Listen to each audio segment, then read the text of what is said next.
So we talked about it on Saturday's live show, but we'll reiterate it here. Andrade El Idolo El Cien Almas, he was released from WWE, and it wasn't mutual. Apparently, now I don't know what that means, like how people interpret that, because if all the rumors are true, you could interpret that innumerable ways, right? It wasn't mutual in the sense that they both didn't want to part ways, but it's what's best for business. WWE wanted to because he was fucking up and he didn't want to. He wanted to because his creative was shit in his mind, but WWE didn't want to. Like, how do you chalk it up to it wasn't mutual? I don't know. I think there's many ways you can interpret it with all the rumors floating around. To me, the truth lies somewhere in the middle of all of these different fucking rumors, or maybe not at all. Who fucking knows? But Andrade, he, according to bodyslam.net, had ghosted WWE for multiple weeks while they tried to get in touch with him. All signs led to the fact that Andrade and Rey Fenix were set to win the tag titles at Clash in Paris. It also does explain why Fenix had to team with LA Knight during the European tour. Not a good look for Andrade at the minute. I agree. And Rey Fenix is like, what the fuck? You screwed me. But hopefully they just get Rey Fenix involved more in the AAA stuff. And it was odd that he wasn't getting involved with the AAA stuff, even though he was paraded out there on stage during the announcement. But Andrade was had at least one. This is courtesy of John Alba and SI Wrestling. Andrade had at least one wellness policy violation during his latest run and was suspended without pay as a result of it. He was also escorted out of the building during a show last month, which was in relation to his most recent suspension. So maybe he showed up intoxicated or intoxicated, inebriated, but you're on my mind and finally made it. Love it. It's so deep. Probably butchering the words, but you guys know. ODB. Andrade had at least one wellness policy violation. So maybe drinking, maybe is he doing the roids? I don't fucking know. They don't even care about weed anymore. So what could you really be doing? But that's incredibly unfortunate. I hope all is well and with him in his life. He went through a divorce and shit. They're sticking him with Rey Fenix. I thought there'd be more for him when he came back. But yeah, and he wasn't involved in the AAA stuff, which seemed mighty odd. And he was escorted out of the building. Like for what? Showing up messed up or something? So an update here. WWE sources have reportedly confirmed that Andrade has been released and that it was the company's call. WWE made the decision to release Andrade after weeks of internal discussions. He had been frustrated with this creative decision ever since returning at the 2024 Royal Rumble, and those frustrations gradually escalated into something the company could no longer manage. The funniest part, too, is that the sick, and then Raj Giri says, hey, there's more to it. And so it's funny too because the sickos are saying like come back to AEW or like there's always AEW, man. Stupid idiot. It's like, yeah, that's gonna work out well. He had fucking heat backstage there. So another story. This is from Mike Johnson, PW Insider. And he's had a few things. He's like, I was told this, but I was told the opposite of that entirely. And then I was told this other thing. And it's like, how is wrestling news journalism a fucking thing? It makes no sense to me.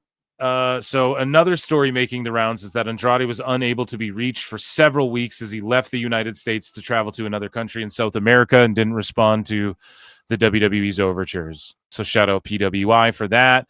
Mike Johnson also says there's a rumor making the rounds that the part of the issue with Andrade and WWE is that Andrade turned down a request to go work AAA.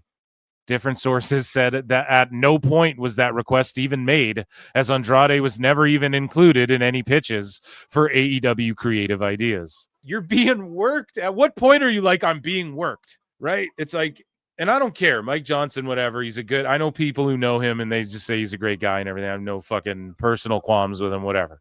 But he goes, there's a rumor making the rounds that part of the issue with Andrade is he turned down AAA. Other sources are saying at no point did they even request that he's a part of AAA. Well, bud, like that's a Dave Meltzerism right there. Like, how do you fucking?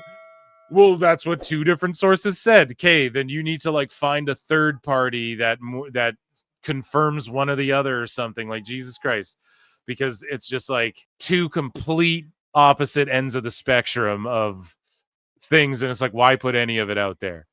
And Andrade was paraded out there at the AAA thing. So I'm inclined to believe maybe add that smidgen. Maybe they do, and Wrestle Purists just didn't make mention of it. But maybe just add that, like, you know, it should be noted they paraded him out there during the announcement. So it's likely they had plans for him there. I don't know, man. It's like the moon is made of rock. The moon is made of cheese. One source says the moon is made of rock. The other source says it's made of cheese, right? Like, come on, man. Andrade, though, he had this to say: thank you, WWE. And he thanked WWE for his time there. Awesome. Just staying classy and professional and not blowing up his spot, man, like you should do. Speaking of AAA, though, Rey Mysterio commented on his daughter. Now, his son is the AAA mega champion, dude. And Rey Mysterio commented on Aaliyah's in-ring training. And he said, I just went out to the performance center in Orlando, and I had to go back in the ring trying to get cleared from an injury. My daughter had always had the curiosity to step in the ring. She'd go, when are you taking me? When are you taking me? For about a year and a half. So I said, okay, I'm going to Orlando. Let's go. She went up with me. She jumped in the ring and she loved it, man. She was hitting the ropes, rolling, tumbling. She was doing all that, like the generic stuff, basic stuff, beginner stuff. Rey Mysterio is getting his daughter into the biz as well. And again, I'm here for it. Eric, I'm here for it. Ray. What his son did is, like, his whole family, right? His uncle and then him and then his son.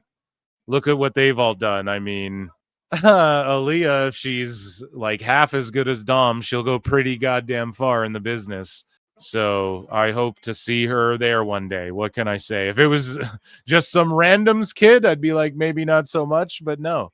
JBL clarifies that he's not currently a contracted performer with WWE, but he did commentary on the AAA show. We talked about it before, right? That's the gig work. That's the independent contractor work. That's that lifestyle. So JBL says, I have a wonderful relationship that I'm very happy with, and I don't do anything that surprises them. I have a great relationship. If I'm going to do something, sometimes I'll give them a heads up. If I'm going to do something, just out of common respect and courtesy. I love those guys. I love the company. I've been there 30-something years. I'm not going to do anything to harm that company, but no, people accuse me of being a shill for them, working for them. That's not true. I'm doing some stuff with them, and I'm glad when they call. I always answer the phone, and if I can do it, I'll always be there for them. So shout out JBL, just the consummate profesh. Shawn Michaels believes he's serving his purpose in wrestling, in the wrestling business, by working in NXT. And I agree with him, dude. He's been a godsend to NXT in the women's division. David Otunga says it would be a travesty if John Cena retires without the Nexus coming back to whoop his ass. I don't know about that. I think that would be kind of lame. They beat him up and leave him laying. No, dude, he'd have to fucking destroy. If they're down to like get destroyed by him again and completely fucking buried. And speaking of John Cena, we have Monday Night Raw on, and after Raw, Triple H will be live on Kill Tony, which I'll be watching for sure. I watch Kill Tony every Monday. Last episode sucked. The episode before with Rob Schneider was fucking hilarious, and Donnell Rawlings. But Triple H is with Carrot Top, and I quote tweeted it, and I was like, two guys who fucking used gimmicks and fake props to get over, to get themselves over. That's my roast joke. Your turn, Mr. Hinchcliffe. Right? I didn't have to be racialist or call anyone gay to make that funny. No. And we're watching Raw right now. So they're in Springfield, Mass. And yeah, it's a sellout. 7,200 tickets they're set up for. It's a sellout. They may have added some more. Sassy Gull's there. Sassy Gull. And the GOAT is in the ring. So let's turn our attentions over to Raw after that monstrous ovation. And that was WWE.